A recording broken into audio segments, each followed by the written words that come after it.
भाषाओं का इस्तेमाल कर सकते हैं। प्रधानमंत्री जी आईना रखा करें। मैं बार बार कहता हूं, जेब में छोटा सा आईना रखें, सपना आ गया। ये झूठों के बादशाह है और प्रधानमंत्री जी झूठों के शहंशाह है। कोई लड़ाई नहीं होगा। लाल पे लाल पे लाल पे। नमस्कार, मेरा नाम आलोक है। आप लाइव स्ट्रीज देख रहे हैं। चुनावी प्रचार हो रहा है। 3 चरणों की मतदान हो चुके हैं। चौथे फेज की वोटिंग होनी है। ऐसे में आरजेडी के वरिष्ठ नेता सांसद मनोज झा ने आज प्रधानमंत्री नरेंद्र मोदी पर, केंद्र सरकार पर, बीजेपी पर जमकर हमला बोला है। वो आपको सुनाते हैं। साथ ही साथ पहले तस्वीर देखिए कैसे पूर्व सांसद, पाटलिपुत्र में एक बड़ा खेल हुआ है। पूर्व सांसद रंजन प्रसाद यादव, जो कभी लालू प्रसाद यादव को उन्होंने चुनाव हरा दिया था 2009 में, आज वे आरजेडी में शामिल हुए हैं। तो क्या इस बार मीसा भारती के लिए काफ़ी आसानी होगी? मनोज झा वहाँ मौजूद थे, शक्ति सिंह यादव मौजूद थे, रंजन प्रसाद यादव जो हैं वो आरजेडी का दामन थाम चुके हैं। आज तस्वीर आपको दिखा रहे हैं, तमाम तस्वीरें हमने दिखाई हैं। और रंजन प्रसाद यादव ने दावा किया है कि अब वहाँ लालटेन जलेगा, यानी कि पाटलिपुत्र में इस बार लालटेन जलेगा। रंजन प्रसाद यादव पहले जेडीयू में थे, अब आरजेडी में आ गए हैं। लालू प्रसाद यादव के पुराने संगतियाँ रहे हैं। जब लालू प्रसाद मुख्यमंत्री थे उस दौरान भी उनका दोनों का दोस्ताना जो है वो रहा था, याराना रहा था, पुराना दोस्ताना रहा है। अब ऐसे में रंजन प्रसाद जब आ चुके हैं आरजेडी में, ये बड़ी खबर है। मनोज झा भी हैं, क्या कुछ कह रहे हैं, जरा सुनिए। आपके समक्ष रखी है, आपके समक्ष तेजस्वी जी का वचन पत्र रखा है, आपके समक्ष ये किताब रखी है।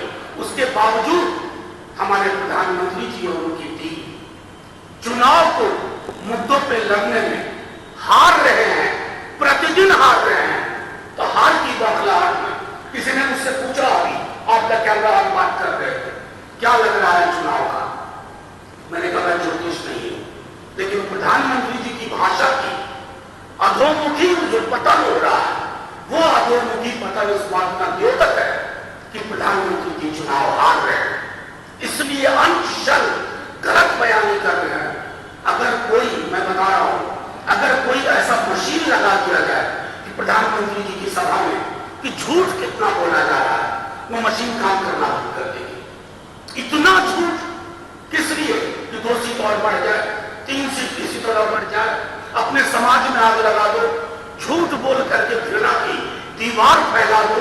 ये प्रधानमंत्री का काम नहीं है। इस पद पर बड़े बड़े लोग रहे हैं, किसी ने भाषाई गिरावट का ये उदाहरण नहीं दिया। अतः आपके समक्ष मैं फिर से कह रहा हूं कि प्रधानमंत्री जी मंडल कमीशन की रिपोर्ट पढ़े, कर्पूरी जी के आरक्षण की व्यवस्था को समझे, फिर अगर उनमें ईमानदारी है तो वो इस किताब के पक्ष में आएंगे।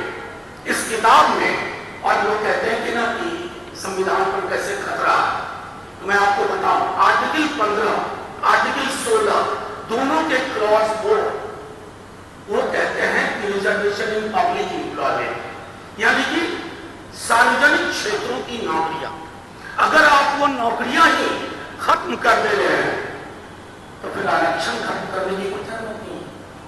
आप अप्रत्यक्ष तौर पर आरक्षण खत्म कर रहे हैं, संविधान की आत्मा को मार रहे हैं।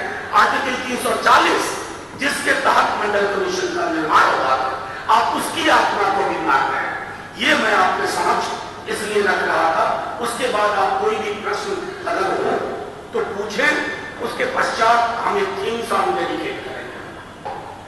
मुझे बेहद आपत्ति है, लेकिन चुनाव आयोग कहा है, जिस व्यक्ति को आपने इस तरह की अशोभनीय टिप्पणियों से नवाजा है ना, वो व्यक्ति आपको बहुमत हासिल नहीं करने दे रहा है। आपको ये बात समझनी चाहिए। आपके समक्ष जितने भी लोग हैं, इस तरह की भाषा का इस्तेमाल होता है। फिर प्रधानमंत्री जी के लिए भी हम बहुत तरह की भाषाओं का इस्तेमाल कर सकते हैं, अमित शाह जी के लिए कर सकते हैं, लेकिन हमारी वो ट्रेनिंग नहीं है। हम अशोभनीय, अवांछनीय, गलत टिप्पणी नहीं करते।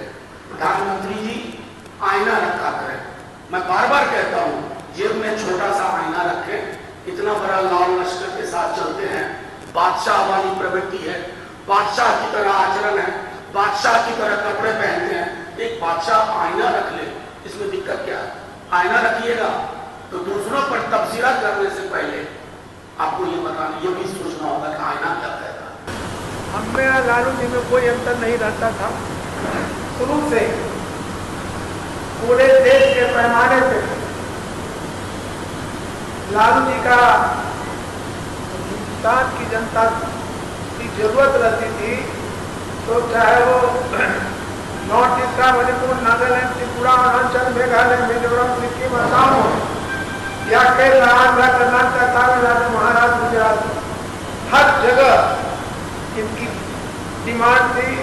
चुकी गरीबी, पिछड़ा, दलित, अकलियत की जो समस्याएं रहती थी, इसको बड़े मजबूती से उठाते थे, जिसका परिणाम था कि लालू जी पूरे देश, जो मैंने बताया, नॉर्थ ईस्ट में हो या केरला, कर्नाटक, तमिलनाडु हो, और जो प्रधानमंत्री थे, 4 प्रधानमंत्री के साथ उन्होंने काम किया।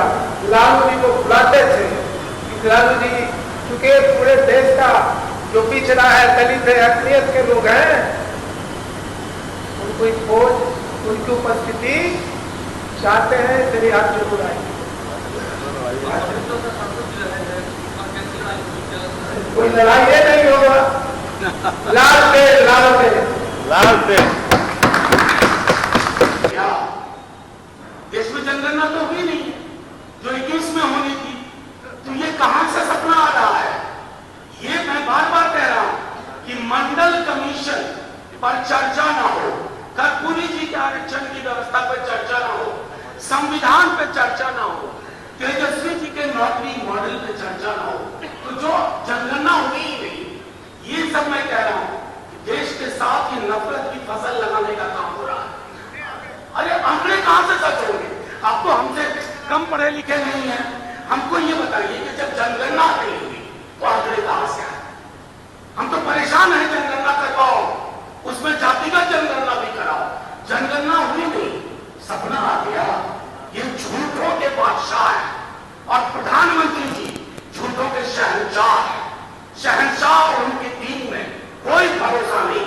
ये भैंस मंगलसूत्र के बाद अगलाचर पड़ा है। तो दोनों के ही नेताओं की बात हमने आपको सुनवाई है। मनोज झा एक तरफ जहां केंद्र सरकार पर, बीजेपी सरकार पर खूब हमलावर थे। पिछले दिनों नरेंद्र मोदी ने जिस तरह से लालू प्रसाद को चारा चोर कह दिया था मंच से, उस पर भी कई टिप्पणी की है, कटाक्ष किया है, आपने सुना है। आप लाइव साथ बने हैं, हमारे चैनल को सब्सक्राइब कर लें, साथ साथ फेसबुक पेज भी लाइक करें। धन्यवाद। प्रधानमंत्री जी चुनाव हार रहे हैं, इसलिए अनशन गलत बयानी कर रहे हैं। इस तरह की भाषा का इस्तेमाल होता है। फिर प्रधानमंत्री जी के लिए भी हम बहुत तरह की भाषाओं का इस्तेमाल कर सकते हैं। प्रधानमंत्री जी आईना रखा करें। मैं बार बार कहता हूं, जेब में छोटा सा आईना रखें। सपना आ गया। ये झूठों के बादशाह है और प्रधानमंत्री जी झूठों के शहंशाह है। कोई लड़ाई नहीं होगा, लाल पे लाल पे लाल पे।